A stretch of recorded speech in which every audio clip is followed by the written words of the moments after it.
जंगल के एक शांत कोने में रानो चिड़िया का बसेरा था। रानो जितनी छोटी थी उसका दिल उतना ही बड़ा था। जहाँ बाकी पक्षी सिर्फ अपने घोंसले की फिक्र करते, रानो दिन भर अपने मटर के खेत में मिट्टी से लथपथ होकर काम करती थी।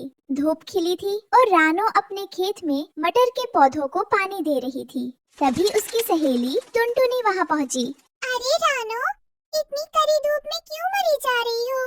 चलो, नदी किनारे अमरूद के पेड़ पर सब दावत कर रहे हैं। बस थोड़ी देर और टुनटुनी, देखो ना, इन पौधों को प्यास लगी है। अगर मैं इनका ख्याल नहीं रखूंगी तो सर्दियों में सब भूखे मर जाएंगे। तुम भी बैठो, अभी ताजे मटर तोड़कर लाती हूँ। काव काव, रानो तुम भी पागल हो।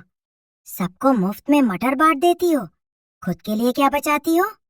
कालू भाई, बांटने से कभी कम नहीं होता। जब मिट्ठू और तोती के बच्चे भरपेट खाते हैं तो मुझे जो सुकून मिलता है वो इन मटरों से कहीं कीमती है।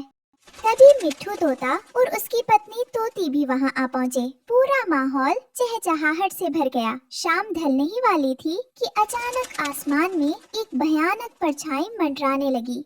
वो एक खूंखार चील थी जो एक जख्मी जादुई लोमड़ी का पीछा कर रही थी। लोमड़ी के शरीर से सुनहरी रोशनी निकल रही थी, लेकिन वो बहुत कमजोर पड़ चुकी थी।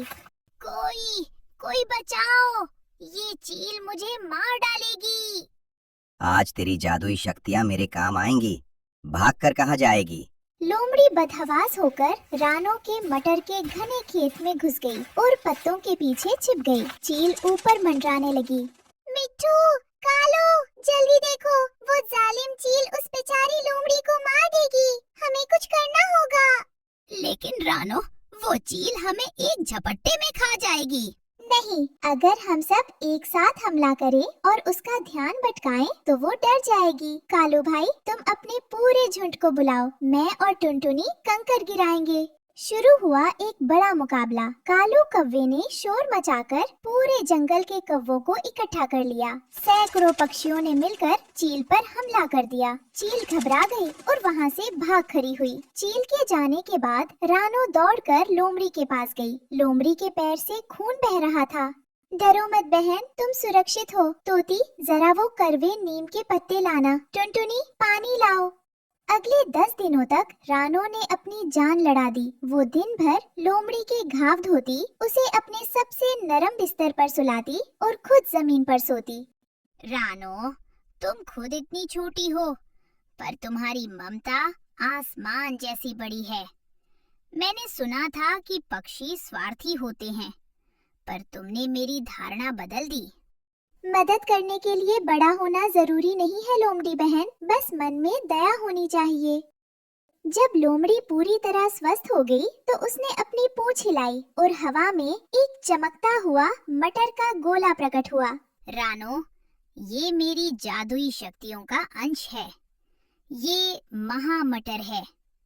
जब कभी जीवन और मृत्यु का संकट आए और तुम्हें लगे कि अब सब खत्म होने वाला है, तब इसे मिट्टी में दबा देना।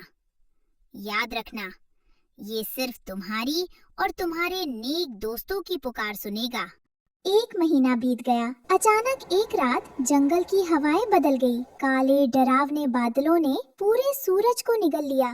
ऐसी बारिश शुरू हुई कि लगा मानो प्रलय आ गई हो। रानो, सब खत्म हो गया। मेरा घर गिर गया। तोती और बच्चे पेड़ के खोखले में फंसे हैं और पानी ऊपर चढ़ रहा है। चीची, रानो, तुम्हारा पूरा खेत बह गया। फसल की एक पत्ती भी नहीं बची। हम अब कहाँ रहेंगे? हम सब डूब जाएंगे। चारों तरफ चीख पुकार मची थी। बूढ़े पक्षी और छोटे बच्चे पानी के तेज बहाव में बहने लगे थे। रानो का मन भर आया। उसके पास खाने का एक दाना नहीं बचा था और उसका अपना घोंसला भी टूट चुका था। सब हौसला रखो। कालू, सबको यहाँ बुलाओ, इस ऊंचे टीले पर।